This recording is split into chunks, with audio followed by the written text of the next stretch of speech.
안녕하세요. 고스에듀 일으키센터 고승현 선생님입니다.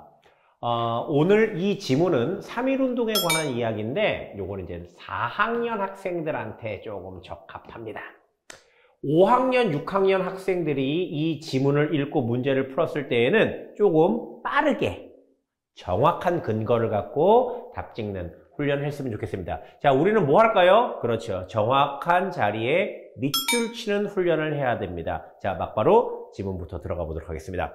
우리는 매해 3월 1일이면 태극기를 달고 3.1운동과 이에 힘썼던 독립투사들을 기념합니다. 3.1운동은, 자, 이쯤 하면 이미 설명의 대상은 나온 거야. 그렇지요. 바로 뭡니까? 3.1운동이 설명의 대상이 되겠습니다. 어떤 친구들은 이게 아니면 어쩌지? 라고 생각하는데 괜찮아요. 과감하게 네모를 쳐주세요. 설명의 대상에 과감하게 네모를 쳐주시고 조금 읽다가 보니까 이게 설명의 대상이 아닌 것 같아요. 그냥 지우고 딴 데다가 또 네모 치면 됩니다. 그래서 설명의 대상 네모 치는 것에 과감해라, 이런 말씀을 드리고 싶네요. 3.1운동은 한국의 역사적인 사건 중 하나로 1919년 3월 1일에 일어난 독립운동입니다. 얘는 뭐야? 독립운동이래.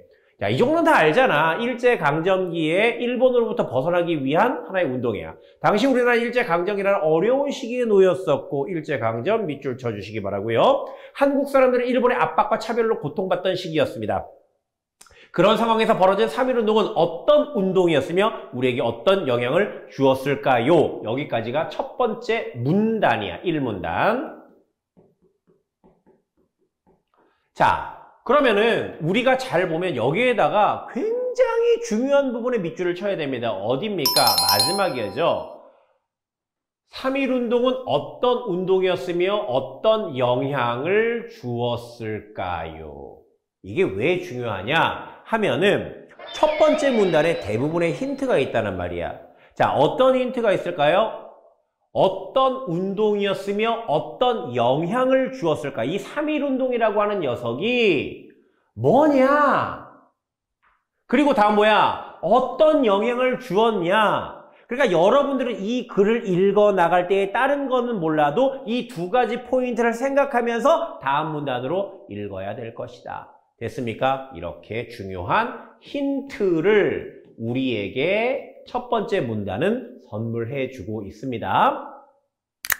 자, 두 번째 문단 살펴보도록 하겠습니다. 3.1운동은 일제의 식민 통치라는 억압적 상황에 대한 저항으로 일어나게 되었습니다. 1910년에는 일본의 헌병에 앞세워 총과 칼로 우리 민족을 위협하고 차별했던 무단 통치의 시기였습니다. 그럼 무단 통치라는 말 나왔지? 무단 통치는 뭐야? 총과 칼로 우리를 위협해서 막 통치했었던 것. 그것을 무단 통치라고 이렇게 이야기를 하고 있는 것 같아요. 한국인들은 일제로부터 자유와 독립을 원했지만 일제의 탄압으로 인해 이루어지 못하고 있었습니다. 그런 자유와 독립에 대한 열망이 쌓여가던 중 일본에서 한국인 유학생들이 한국인들이 일본으로 가서 넘어가서 공부했나 봐. 그게 뭡니까? 유학생이죠. 한국인 유학생들이 28 독립선언을 발표합니다. 3.1운동은 언제? 3월 1일. 그럼 28 독립선언은 언제? 2월 8일쯤 했나 봐. 그래서 2월 8일에 독립선언을 일본에서 발표했나 봐. 이 사건에 감명을 받은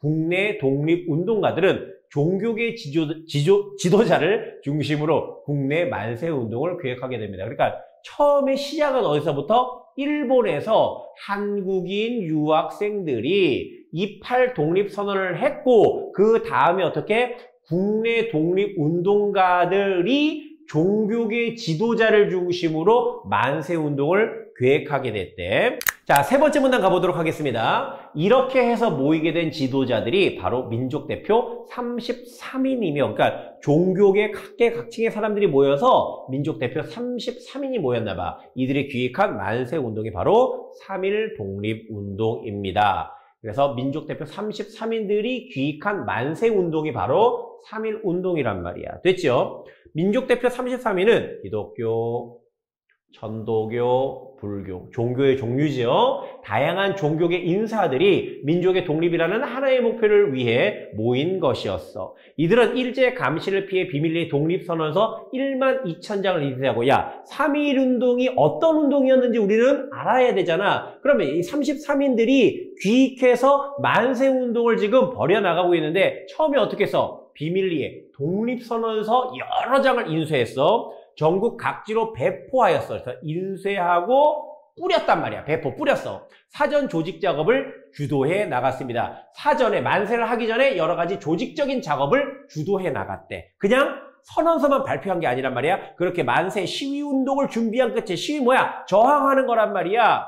끝에 고종 장례일인 3월 3일의 이틀 전 토요일에 만세 운동을 벌이기로 결정합니다. 이렇게 됐어. 자, 그 다음 문단 살펴보도록 하겠습니다. 그리하여 1919년 3월 1일 민족대표 33인이 태화관에서 장소야. 자, 태화관에서 독립선언서를 낭독하였고 독립선언서를 썼지. 그 다음에 인쇄해서 여기저기에 뿌렸단 말이야. 그런데 그 당일날 이 태화관이라고 하는 곳에서 낭독을 하였대. 학생과 시민들은 탑골공원에서 종로에 있습니다. 탑골공원에서 만세 시위운동을 벌였다. 먼저 이들이 태화관에서 낭독을 했고 탑골공원에서부터 만세 시위를 벌였습니다.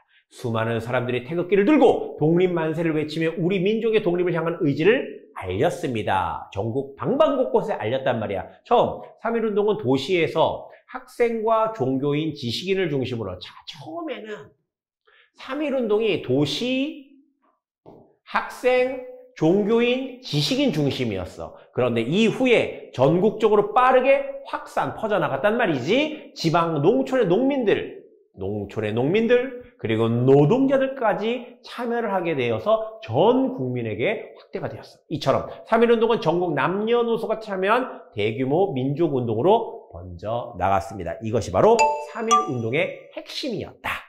마지막 문단 가보도록 하겠습니다. 이러한 3.1운동은 이후 우리나라뿐만 아니라 해외까지 많은 영향을 주었습니다. 어디에? 우리나라뿐만 아니라 해외까지. 얘들아, 아까 첫 문단에서 뭘 얘기했니?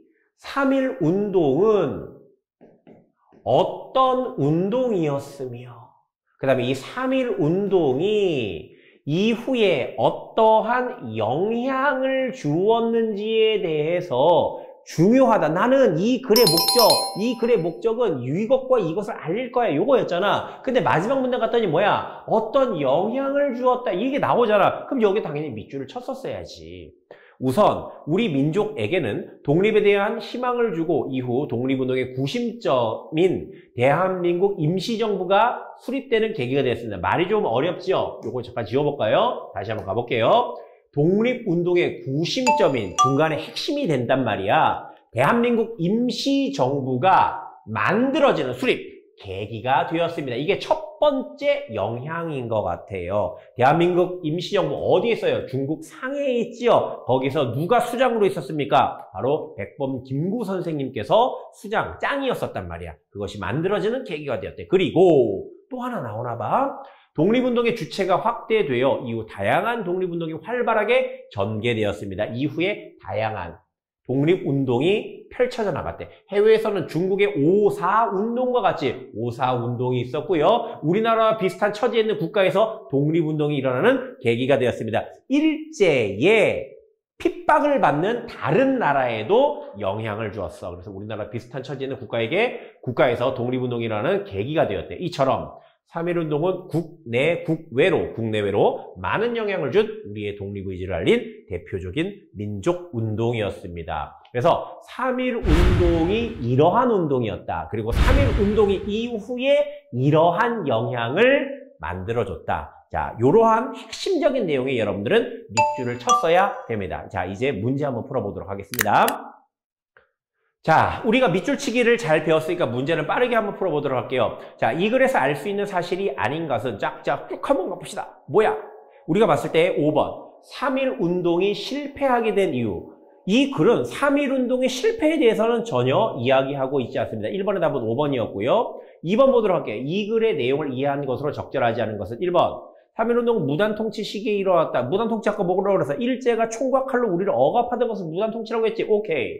3.1운동은 전국적으로 확산된 민족운동이었다. 오케이. 3.1운동은 중국의 5.4운동에 영향을 받아. 에이, 아니야. 3.1운동이 5.4운동에 영향을 주었지 5.4운동에 영향을 받아 일어난 게 3.1운동이 아니잖아. 그러므로 답은 몇 번? 3번이 되겠습니다. 자, 1문단에서 글의 주제 및 전개 방식을 암시하는 문장을 찾아 그대로 쓰시오 라고 이야기를 했는데, 자, 주제는 뭐야? 가장 핵심적으로 하고자 하는 말이었었죠. 자, 그 다음에 전개 방식, 이 말은 여러분들이 꼭 알아두셔야 돼. 어떻게 글을 펼쳐 나갈 것이냐, 이게 전개 방식이란 말이야. 알겠어? 나는 뭐에 대해서 이야기해? 3.1운동이 무엇인지, 3.1운동이 어떠한 영향을 주었는지 이거잖아.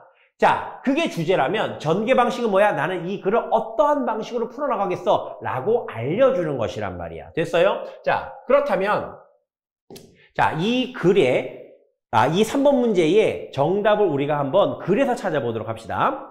자, 우리가 아까 밑줄 쳤었던 부분이야.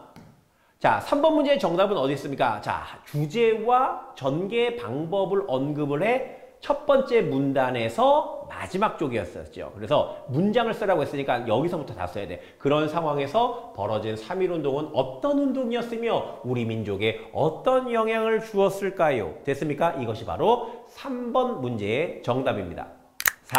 4번 문제 한번 가보도록 하겠습니다. 윗글을 참고하여 민족대표 33인의 역할로 옳은 것은 했어요. 28 독립선언을 발표했다. 이건 일본에서 유학생들이 했죠. 중국의 5.4운동을 조직하였다. 이건 중국 아이들이 하야죠. 자, 세 번째, 대한민국 임시정부를 수립하였다. 이건 임시정부를 만든 주체가 따로 있었을 겁니다. 네 번째, 국내 만세운동 준비를 주도하였다. 이것이 바로 정답이죠. 일제 무단 통치 조직 중 하나였다. 이거는 말도 안 되는 소리가 되겠습니다. 자, 이렇게 선생님하고 지문까지 살펴보았는데요. 여러분들 밑줄치기에 날카로운 그날 문제 풀 때는 항상 근거를 갖고 오셔야 됩니다. 자, 감사합니다. 고승현 선생님이었습니다.